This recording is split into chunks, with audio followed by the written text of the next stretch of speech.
ज्यांच्या विचारांनी संपूर्ण महाराष्ट्र घडला असे अखंड हिंदुस्थानाचे आराध्य दैवत छत्रपती शिवाजी महाराज 36 वर्षाच्या वयात निर्धड्या छातीने मृत्यूशी झुंज देणारे आपले सर्वांचे लाडके संभाजी महाराज, ज्यांनी शिवरायांना घडवलं, वाढवलं, संस्कार दिले, ज्यांनी स्वराज्याची प्रेरणा दिली अशा राजमाता, राष्ट्रमाता जिजाऊ, ज्यांनी लिहिलेल्या संविधानावर आजही देशाची व्यवस्था चालते असे महामानव डॉक्टर भीमराव बाबासाहेब आंबेडकर, आणि ज्यांच्यामुळे आज मी इथे उभी आहे, म्हणजे ज्या वेळेला अज्ञानाच्या अंधाराची रात्र काळी होती, दिला प्रकाश ज्ञानाचा तीच क्रांतीज्योती, क्रांतीज्योती सावित्रीबाई फुले, महात्मा फुले, इतर सर्व महामानव यांना मी आपलं वंदन करते। इथे मंचावर उपस्थित सर्व कुशाग्र बुद्धीचे अधिकारी, माझ्या समोर असलेले बंधू भगिनी, ज्येष्ठ श्रेष्ठ आणि सर्व मावळे, या सगळ्यांना माझा नमस्कार।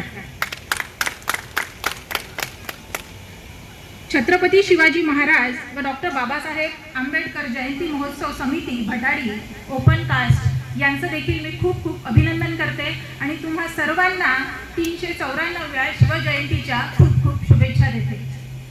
शिवजयंती म्हटलं की अनेक प्रश्न आपल्या मनामध्ये येतात। जयंती का साजरी करायची, कुणी साजरी करायची, कुठल्या जातीने करायची, कुठल्या वंशाने करायची, शिवराय कुठल्या जातीचे होते, वंशाचे होते, आणि अशा पद्धतीने समजा आपले विचार असतील तरी जयंती साजरी करण्यात खरंच काही अर्थ नाही। आजकाल नवीन नवीन पिढी आली आहे, ते म्हणतात आमचं रक्त भगवा आहे, कोणी म्हणते आमचं रक्त निळं आहे, कोणी म्हणते आमचं रक्त हिरवा आहे। डॉक्टर म्हणून मी सांगते सगळ्यांचं रक्त सारखं आहे, लाल आहे। आणि या जातीपातीच्या राजकारणात जर तुम्हाला ही शिवजयंती साजरी करायचं असेल तर असं करू नको मित्रांनो, कारण शिवरायाची जयंती साजरी करणं म्हणजे त्यांची प्रतिमा डोक्यावर घेणं किंवा खांद्यावर भगवा ठेवणं नव्हे, त्यांचे विचार डोक्यात जाणं म्हणजे खरं म्हणजे शिवजयंती साजरी करणं। पुष्कळ कवींनी अनेक कविता सांगून ठेवलेल्या आहेत, तरी मी तुम्हाला त्यातली एक सांगते, छोट्याशा 2 ओळी आहेत पण त्याच्यामध्ये सार खूप आहे। प्रत्येक धर्मामध्ये जात आहे, धर्मामध्ये जात आहे, जातीमध्ये जात आहे, आणि म्हणूनच आपला देश आज मातीमध्ये जात आहे। या देशाला जर तुम्हाला मातीमध्ये मिळवण्यापासून वाचवायचं असेल तर हे राजकारण थांबवायला पाहिजे, हे जातीचं राजकारण थांबवायला पाहिजे। छत्रपती शिवराय म्हणजे धगधगती ज्वाला होते, असे संकुचित विचार त्यांचे कधीही नव्हते। आज आपल्याला वाटतं आंबेडकरांची जयंती म्हणजे बौद्धांनी साजरी करायची, छत्रपती शिवरायांची जयंती म्हणजे मराठ्यांनी साजरी करायची, अहिल्याबाई होळकरांची जयंती म्हणजे धनगरांनी साजरी करायची, महात्मा फुलेंची जयंती म्हणजे माळींनी साजरी करायची। हे कुठले विचार आहेत? मराठ्यांनी आपलंसं केलं छत्रपती शिवरायांना, मराठ्यांनी आपलंसं केलं छत्रपती शिवरायांना, दलितांनी वाटून घेतलं भीमराव आंबेडकरांना, आणि अहिल्याबाई होळकर म्हणजे धनगरांची राणी, आणि महात्मा फुलेंना घ्यायला आले सर्व माळी। इथंच झाली राख रांगोळी सर्वांच्या विचारांची। महात्मा फुलेंनी जे विचार दिले, शिवाजींनी जे विचार दिले, त्याची राख रांगोळी आपण इथे करतोय हे लक्षात घ्यायला पाहिजे। जातीपातीचं जर आपण राजकारण करणार असू तर आपली प्रगती, आपल्या देशाची प्रगती, आपल्या समाजाची प्रगती कधीही होऊ शकत नाही, हे लक्षात घ्या मित्रमैत्रिणींनो, हे लक्षात घ्या। हे अत्यंत स्तुत्य कार्यक्रम तुम्ही आज घडवून आणलेला आहे। आमच्या भाजीत भीम आहे, आमच्या भाकरीत भीम आहे, माय लेकीच्या ओटीत भीम आहे, आणि आम्ही ज्या नळाचं पाणी पितो त्या नळाच्या तोटीतही भीम आहे। प्रत्येक ठिकाणी भीम आहे, प्रत्येक ठिकाणी शिवाजी आहे, आणि आज आपल्याला जयंती साजऱ्या करायला त्यांची जात आणि त्यांचा वर्ण लागतो, हे धर्मांधपणा आहे, हा धर्मांधपणा आहे। मी सांगते तुम्हाला, आणि धर्मांध लोक कधी कोणाचे नसतात। I me and my self, माझी गाडी, माझी माडी आणि माझ्या बायकोची गोल गोल साडी, याच्या व्यतिरिक्त त्यांची विचारधारा नसते। हे धर्मांध लोक असतात आणि आपल्यामध्ये सुद्धा हे झगडे लावतात। आपल्याला अत्यंत सांभाळून राहणं गरजेचं आहे। या जगामध्ये सगळ्यात आधी जर कशाचा शोध लागला असेल तर तो अग्नीचा आहे। चूक की बरोबर? दगडाला दगड ज्यावेळेला घासला गेला त्यावेळेला अग्नीची निर्मिती झाली आणि त्यातूनच आपली भाकर शिजायला लागली। आणि या पृथ्वी तलावर मी तुम्हाला सांगू इच्छिते डॉक्टर म्हणून, एक एकमेव माणूस असा व्यक्ती आहे की जो अन्न शिजवून खातो. सर्व प्राणी, सर्व पक्षी हे कच्चं अन्न खातात. त्याच्यात तेल टाकायचं, मसाला टाकायचं, हे सगळं सगळं फक्त मानवाला येतं. आणि काडीला काडी घासली, दगडाला दगड घासलं की ठिणगी उडते. आणि असेच एका ठिणगीने जंगलचे जंगल बेचिराग झालेले आहे, एका ठिणगीमुळे.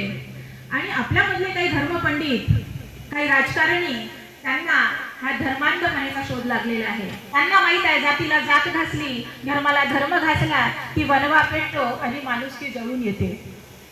मग आपण म्हणतो इकडे टोपी तिकडे टिळा, इकडे भगवा तिकडे निळा, आणि यातच कापतो माणुसकीचा गळा. इकडे टोपी तिकडे टिळा, इकडे भगवा तिकडे निळा, आणि यातच कापतो माणुसकीचा गळा. या पद्धतीने आपण जर वागणार असू तर आपल्याला शिवजयंती साजरी करण्याचा काही अर्थ नाही मित्रमैत्रिणींनो. आणि पुष्कळांना अशी सवय असते की नावावरून आपण जातीचा अंदाज घेतो. मॅडम वार आहेत का, मग काय असतील. कुणी शेंडी आहेत का, मग कुणी काय असतील. कुणी सिडाम आहेत का, मग कुणी काय असतील. अहो, माझ्या नावावरून विचारू नका जात माझी, माझ्या नावावरून विचारू नका जात माझी. माझ्या श्वासात भीम आणि माझ्या रक्तात शिवाजी. माझ्या श्वासात भीम आणि माझ्या रक्तात शिवाजी. लहानपणापासून आम्हाला धर्म शिकवला जातो शाळेमध्ये. माणसाने माणसाशी माणसासम वागणे. आणि ऍडमिशन घ्यायला जातो तेव्हा म्हणतात आमचं कास्ट सर्टिफिकेट दाखवा. हा धर्मांधपणा आहे, हे समजून घ्या मित्रमैत्रिणींनो. आपण सगळे जुळून आलेलो आहोत एका धर्मासाठी. आणि हे सगळं मानव निर्मित आहे. हा जो धर्म आहे, ही जी जात आहे, हे सगळं मानव निर्मित आहे. आपला एकच धर्म आहे माणुसकीचा. आणि जोपर्यंत आपण तो लक्षात घेणार नाही तोपर्यंत या देशाची प्रगती होऊ शकत नाही. हो, गावोगावी तुम्ही बघा, इकडे शिवजयंती साजरी होते, तिकडे शिवजयंती साजरी होते. जो व्यक्ती, जे शिवराय एकात्मतेचं स्वरूप होते, त्यांची आपण वेगवेगळ्या शिवजयंत्या का साजऱ्या करायच्या. बीजेपीची वेगळी शिवजयंती, काँग्रेसची वेगळी शिवजयंती, अमक्याची वेगळी शिवजयंती, सगळ्या वेगवेगळ्या पॅनलची वेगवेगळी शिवजयंती असते. प्रत्येकाला आपलं शक्ती प्रदर्शन करायचं असते. पण आपल्याला या सगळ्या याच्यामध्ये जायचं नाही आहे. आपल्याला एकमेकांमध्ये बंधुभाव हा टिकून राहिला पाहिजे, यासाठी प्रयत्न करायचे. पुष्कळ शिवजयंतींना मी पाहिलं की नवीनच नावळी उघडून येतात त्याच दिवशी. मग आमची गाडी भगवी, आमची टोपी भगवी, आमचे झेंडे भगवे, आणि मग आम्ही त्या गाडीला झेंडा बांधतो. गाडीवर बांधले झेंडे आणि त्याच्या मागे बसते 2 गेंडे, आणि मग ते गाडी जाऊन थांबते बिअर बार जवळ. अशी साजरी करणार आहोत शिवजयंती. अशा पद्धतीने साजरी करणार आहोत शिवजयंती. ती गाडी दिसते तुम्हाला एखाद्या खऱ्याच्या दुकानाजवळ, काठेल्याजवळ. ही इच्छा होती शिवाजींची की अशा प्रकारची जनरेशन घडावी, अशा प्रकारचे लोक घडावे. नाही, ही इच्छा नव्हती त्यांची. तर त्यातनं आपल्याला काय शिकायचं. आपण शिवाजी सारखं होऊ शकत नाही, त्यांच्यासारखा रंग, त्यांच्यासारखं वर्ण आपला होऊ शकत नाही, पण त्यांच्यातले गुण आपण आत्मसात करू शकतो. ते आपण नक्की केले पाहिजे.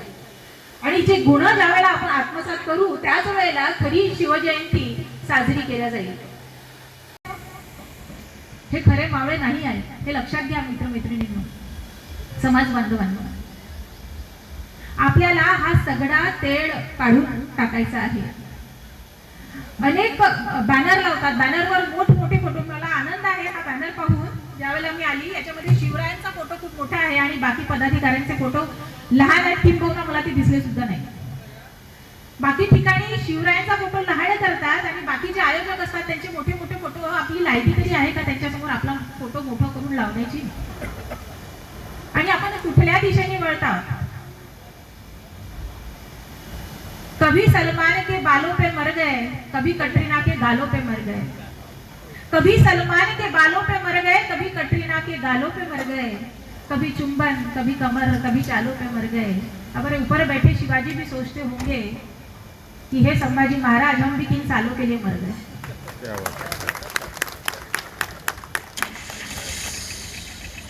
सपनों में झूलना हर किसी को पसंद है. सपनों में झूलना हर किसी को पसंद है. अच्छा है महात्मा गांधी का फोटो नोटों पे है, वरना हम उनको भी भूलने में कम नहीं करते. अहो, त्यांचा फोटो नोटावर आहे, त्याच्यामुळे आपण त्यांना आठवण तरी ठेवलेली आहे. अशी ही आपली पिढी.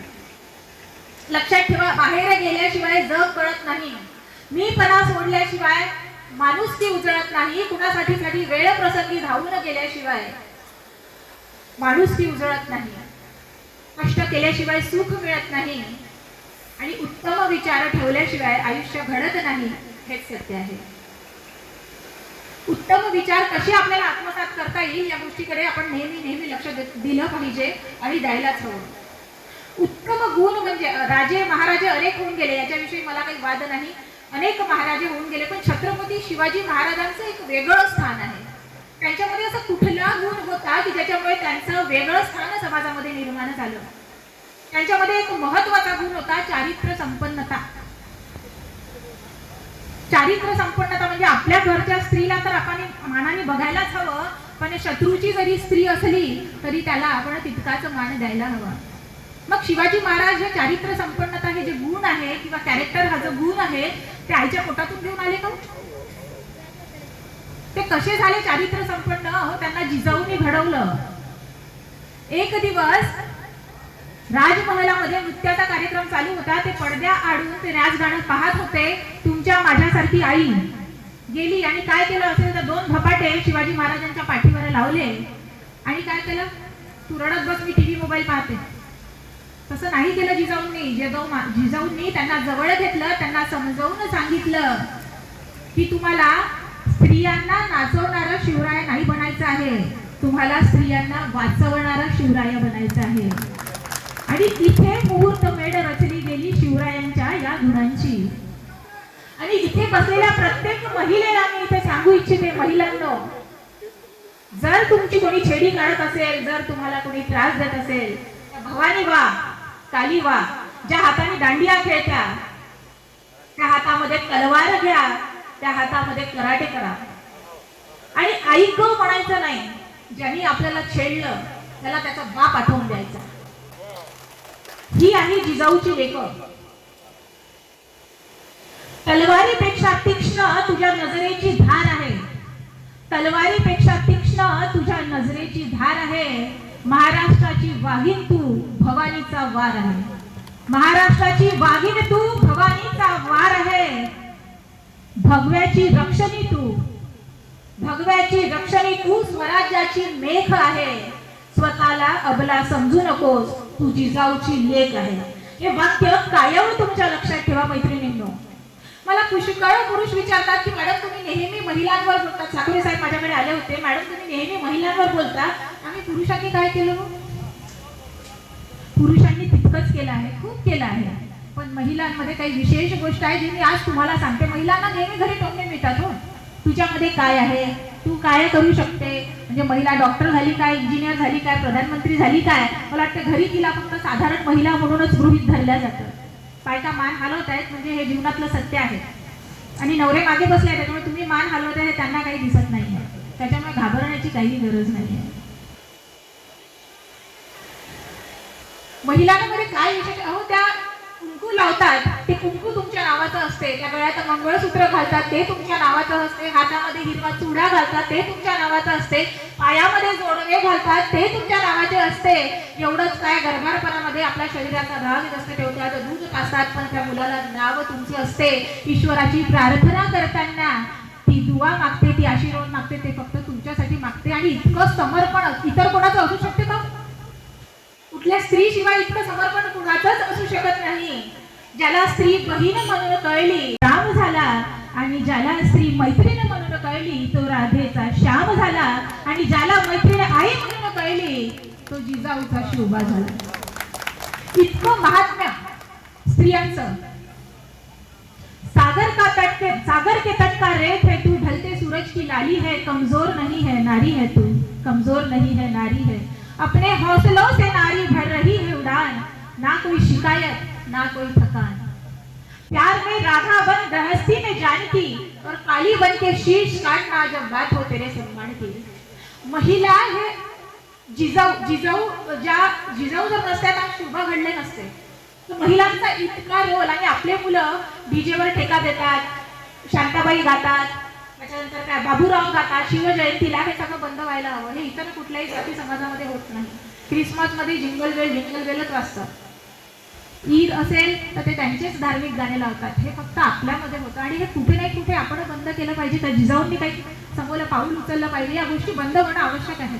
फक्त शिवजयंती साजरी करणे, भगवे झेंडे लहरवणे, त्यांचे विचार आत्मसात न करणे म्हणजे खरी शिवजयंती ठरणार नाही. मी आता तुम्हाला सांगितलं की शिवबा फक्त आपल्या घरच्या स्त्रियांचीच नाही तर बाहेरच्या किंवा शत्रूच्या स्त्रियांची सुद्धा मान सन्मान करत होते. त्याचे कित्येक उदाहरण आता जाणता राजा सगळ्यांनी बघितलंच असेल.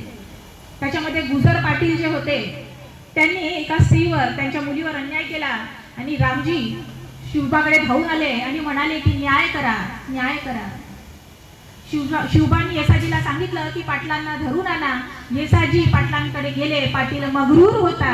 त्यांनी म्हटलं शिवबा और राजे, हम किसी को राजे नहीं मानते. मी कोणाला राजा मानत नाही, मी येणार नाही. आणि येसाजी हा संदेश घेऊन शिवबाकडे गेले. त्यावेळेला कान्होबांनी म्हटलं की तुम्ही येसाजी वापस आले आणि तुमची म्यानामधली तलवार काय शोभेची आहे.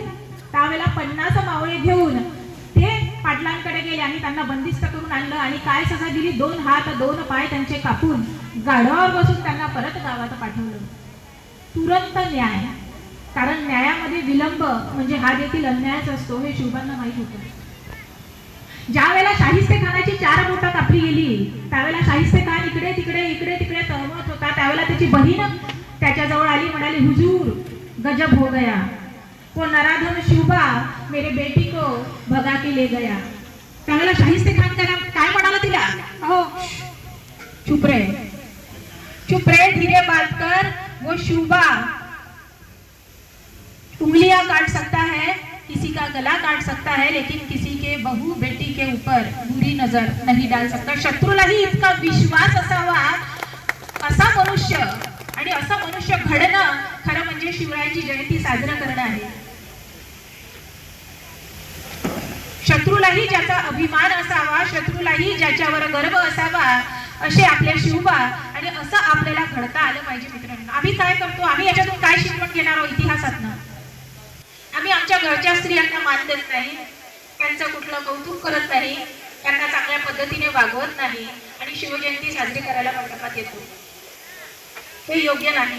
त्यांना काय लागतं, त्यांना काही लागत नाही मित्रमैत्रिणींनो, काही लागत नाही. 2 शब्द कौतुकाचे फक्त त्यांना हवे असते. एकदा स्वयंपाक केला की फक्त तिला म्हणा काय भाजी बनवली, काय जबरदस्त भाजी बनवली, तू आहे म्हणून आज घर चालत आहे, तू सांभाळून घेते म्हणून मी आहे, नाहीतर मी इतकं काम करू शकलो नसतो. हे वाक्य किती पुरुष आपल्या घरी बोललेले आहे, जर हातवरती करा. ज्यांनी कधी कौतुक केलं नाही ते लोक मला येऊन भेटले की मॅडम आम्ही कधी कौतुक केलं नाही. मी म्हटलं जाऊन जरा कौतुक करा आपल्या बायकोचं. ते म्हणाले की माझ्या बायकोला ऐकायला येत नाही. म्हटलं ऐकायला येत नाही तर इलाज करतो म्हणाला. डॉक्टरांकडे घेऊन गेला इलाज करायला. डॉक्टरांनी तिला चेक केलं. डॉक्टर हुशार होता माझ्यासारखा. त्याच्या लक्षात आलं. त्यांनी म्हटलं अरे तुझ्या बायकोला ऐकायला येत नाही, पण किती अंतरावरून ऐकायला येत नाही, जरा थोडंसं चेक करून मला सांगतो का. तो घरी गेला आणि दरवाजाची बेल वाजली. ऑफिसमधून आल्यावर त्यांनी तिथून विचारलं भाजी कशाची केली आहे. बायकोकडनं काही उत्तर आलं नाही. तो थोडासा हॉलमध्ये गेला आणि त्यांनी परत विचारलं अगं भाजी कशाची केली आहे. उत्तर आलं नाही. त्याला वाटलं प्रकरण गंभीर आहे. तो परत किचन पर्यंत गेला. त्याने विचारलं अगं भाजी कशाची केली आहे. तिचं काहीच उत्तर आलं नाही. तिच्या पाठीमागे उभा झाला आणि म्हटलं की अगं भाजी कशाची केली आहे. तिने धडकन कढई आपटली. तुम्हाला 4 वेळा सांगितलं आलूची केली आहे, तुम्हाला ऐकायला नाही आलं. अहो बैरा हा होता आणि इलाज तिचा करत होता. 20 वर्षापासून ते बायको कशी झेलत असेल याला. आपण नेहमी इतरांचाच दोष पाहतो. आपण स्वतःमध्ये काय दोष आहे हे आपली पाहण्याची तयारीच नाही आहे. स्त्रियांमध्ये दोष दाखवणं, स्त्रियांना बोट दाखवणं हेच आपलं शिवरायांचं सांगितलेलं ध्यान आहे. असं नाहीये. कधीतरी आपण आपल्या आत्म्यामध्ये पण डोकावून बघायला हवं की आपलं काय चुकतंय. शिवरायांची मानसिकता अशी होती की पहिले सगळ्यांना द्यायचं आणि नंतर आपल्यासाठी ठेवायचं. जे उरेल ते ठेवायचं. पहिले रयतेचं पाहायचं, त्यांना न्याय द्यायचा, त्यांना जे काही कमी लागतं ते द्यायचं. आणि आमची मानसिकता काय आहे, आम्ही कुठल्या मानसिकतेत आहोत. हे भगवान सबका भला करना लेकिन शुरुआत मेरे से करना. काय म्हणतो आपण, हे भगवान सबका भला करना लेकिन शुरुआत मेरे से करना.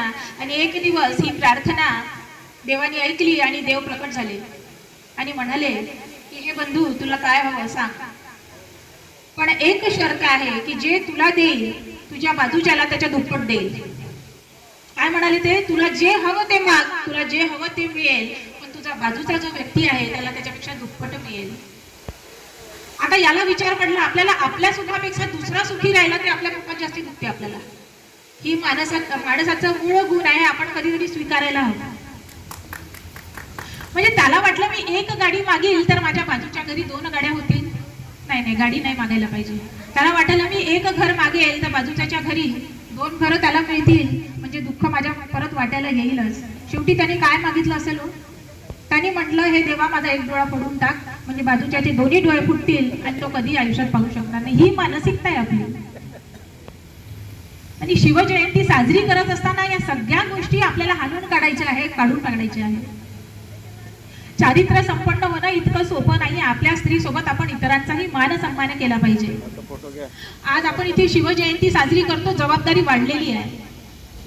आज कुठल्याही घरी कोणावरही अत्याचार झाला नसला पाहिजे, तर शिवजयंती साजरी होईल पूर्ण देशामध्ये, पूर्ण महाराष्ट्रामध्ये. पण त्याची संभावना फार कमी आहे. हे आपलं दुर्दैव आहे. प्रत्येकाला वाटतं की आपल्या घरी शिवाजी जन्माला यावं, प्रत्येकाला वाटतं की आपल्या घरी शिवाजी जन्माला यावं, पण कोणालाही असं वाटत नाही की आपल्या घरी जिजाऊ जन्माला यावं. अहो, जिजाऊ जन्माला आल्या नाही तर शिवभा कुठून जन्माला येतील? म्हणून स्त्री भ्रूण हत्या हा जो प्रकार आहे हा पूर्णपणे तुम्ही थांबवायला हवा. जोपर्यंत स्त्री भ्रूण हत्या थांबणार नाही तोपर्यंत शिवाजी जन्माला येणारच नाही. कारण आधी पहिले जिजाऊलाच यावं लागेल, त्याच्यानंतरच शिवबा जन्माला येतील. कोणी म्हणतं की शिवबा रणांगणांवर जिंकले कारण त्यांना भवानीची तलवार होती. कोणी म्हणतं की ते आमच्या शौर्याने जिंकले, कोणी म्हणतं ते गनिमी काव्याने जिंकले, कोणी म्हणतं ते नियोजनाने जिंकले. पण मला एकच समजते की प्रत्येक लढाईला जाताना ते आपल्या आईच्या पाया पडून जात होते. हे सत्य आपण सगळे जाणतो.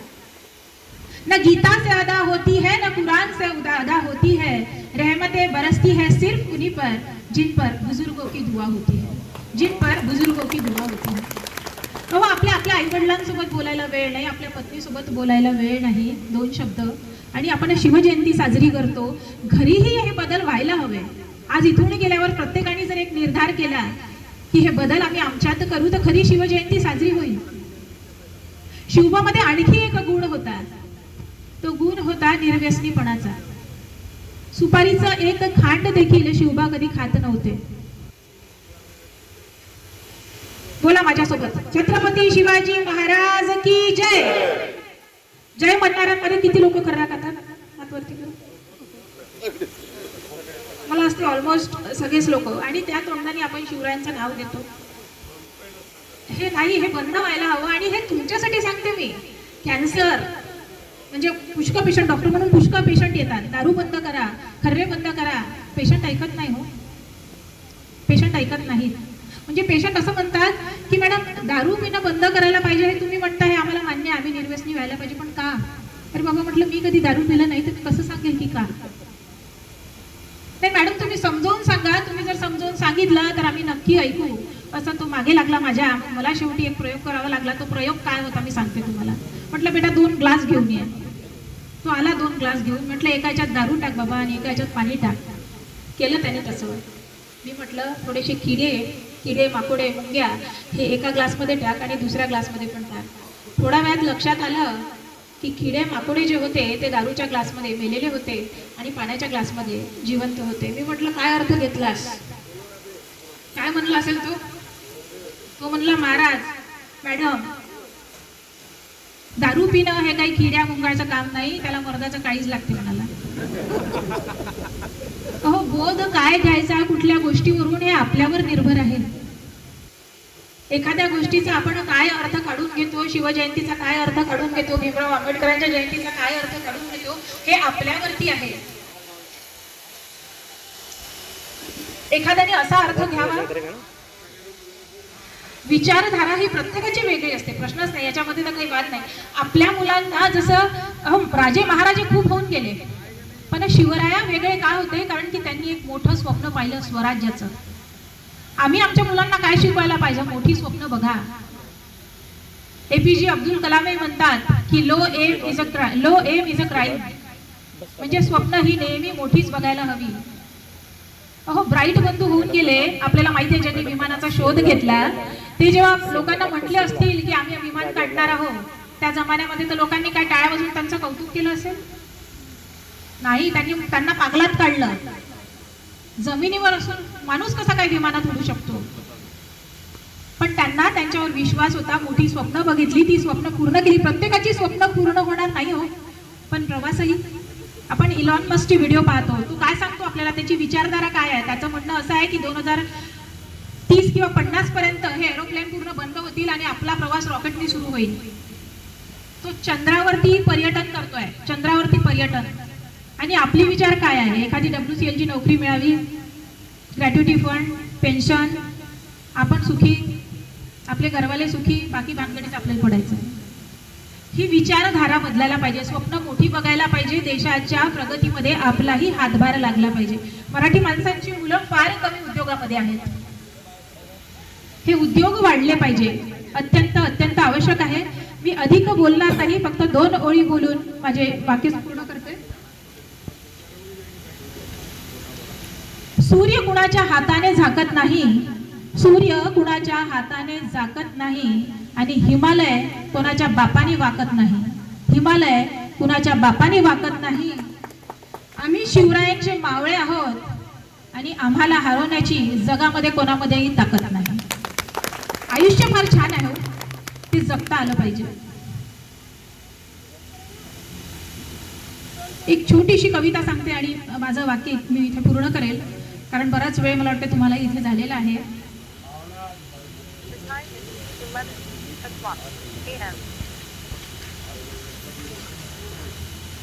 आयुष्य हे विधात्यातल्या वहीतलं एक पान असतं, रिकामं तर रिकामं, लिहिलं तर फार छान असतं. पहिलं पान जन्म आणि शेवटचं पान मृत्यू असतं. मधली पाने आपल्यालाच लिहायची असतात, कारण तेच आपलं कर्म असतं. येणाऱ्या चुकांना टाळायचं असतं, कटलंच पान कधी गाळायचं नसतं. चूक झाली म्हणून फाडून फेकायचं नसतं, कारण त्या चुकातनंच आपल्याला बरंच काही शिकायचं असतं. नाती जपण्यात मजा आहे, बंध रेशमाचे विणण्यात मजा आहे, जुळलेले सूर गाण्यात मजा आहे, आणि येताना जरी एकटे असलो तरी जाताना सर्वांचे होऊन जाण्यात मजा आहे. हो, नशीब नशीब म्हणजे तरी शेवटी काय असतं? आपलं नशीब आपल्यालाच लिहायचं असतं. येताना काही आणायचं नसतं आणि जाताना काही न्यायचं नसतं. मग तुम्ही म्हणाल, मॅडम हे आयुष्य तरी कशासाठी जगायचं असतं? शिवरायांसारखं कर्तृत्व, नेतृत्व आणि वक्तृत्व करण्यासाठी खरं तर हे आयुष्य गहाण ठेवायचं असतं. सगळ्यांना मी परत एकदा अभिनंदन करते की इतका चांगला कार्यक्रम तुम्ही इथे घेतला, आणि तुमचा अधिक वेळ न घेता मी तुमची रजा घेते. धन्यवाद.